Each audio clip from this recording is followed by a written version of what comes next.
Hi class, welcome to Advantage. I'm Virginia, and today we're going to talk about word order. So word order means that you're using the correct English words in the correct order, and that's very important because if you don't, it can change the meaning of what you're trying to say. So for example, I have two sentences here. Sammy Sosa hit the ball. The baseball hit Sammy Sosa. So as you can see, these are exact sentences. We're using the same words, but based on how we are putting them, the position, the order, right, word order, they have different meanings. Right here, Sammy Sosa hit the baseball, but in this sentence, the baseball hit Sammy Sosa. Okay, so again, word order is really important in English because you want to then give the correct meaning of what you're trying to say. Right? So let's talk a little bit more about it. Now, another thing that we want to remember is that if you're going to use like a spelling or grammar checker, the grammar checkers do not accurately correct word order. So be aware of that when you're using grammar checkers. That's why it's really important if you know a couple of these rules to follow. All right? So here we have then the order that we would want to put sentences. We start first with the subject, then we have the verb, then an object complement, followed by place expressions, and then time expressions are after place expressions, okay? So here's an example sentence here. We have we, which is the subject, watched, the verb, followed by object, a video. Then we have the place expression at home, and then a time expression, last night. We watched a video at home last night. Okay.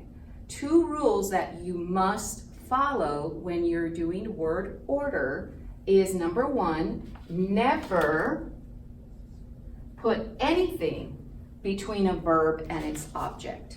Okay. So right here, we're not going to put something like the place, time, or anything else like that, okay? And number two, place expressions before time expressions. So what that means is, like in this example, we watched a video last night at home doesn't really sound correct in English. So we want the place expression before the time expression. And then we don't want to put anything between the verb and its object. So there is some exceptions to those rules. They're still rules, but they could be a little bit different in word order. And so we have the normal word order again, we have subject and followed by the verbs, and then if there's an object, right? Well, in some situations, they could be inverted, okay?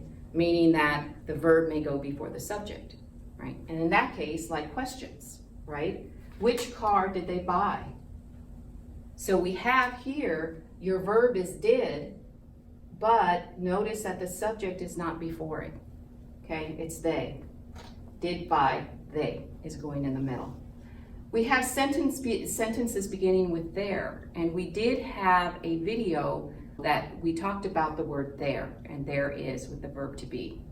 But in this case, there are 7 continents. So again, the sentence starts with the word there, it's followed by a verb, not a subject, and the subject is coming after the verb to be. 7 continents, right? The continents. Then we have sentences that begin with the word it. These will be inverted too. It wasn't easy to find a parking space. So what is the verb? Right? We have was, okay? And then we have parking space over here. We have sentences beginning with place expressions. So remember the order we had last time, right? We had subject, verb, object, place, then time. Well, in this case, sometimes we can put place expressions in the beginning of a sentence. So here we have next to the motorcycle. Okay, that's a place expression right there. It's in the beginning of the sentence. And so what's coming afterwards? The verb, stood, and then the subject, man. Okay, so these are some situations where it could be inverted.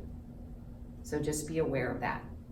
Okay, so some things to remember again that are really important about word order is, again, where do the expressions of place and time go in English sentences? Okay, so remember that they go at the end of a statement, right? At the end of a sentence, place before time. I'm forgetting some spelling here. And never put place or time between the verb and its object. Okay, really important. So again, 2 examples here. I have breakfast in the kitchen. So I have in the kitchen at the end. So when in doubt, put it at the end. Sometimes you can put these in the beginning of the sentence if they're not important to the sentence, really. So I can say in the kitchen I have breakfast. It doesn't really sound well to say it that way. So it would be better to put it at the end. So again, if I wasn't sure, put it at the end instead. Again, at the end of a statement. Every Saturday, comma, Peter watches TV at home. So we have here, every Saturday, Peter watches TV again. Place, at home. Time though we can put in the front. Okay, I could say Peter watches TV at home every Saturday. That would be okay. It doesn't sound as awkward as if I moved place. Okay, so again, I don't want to move the place to the front.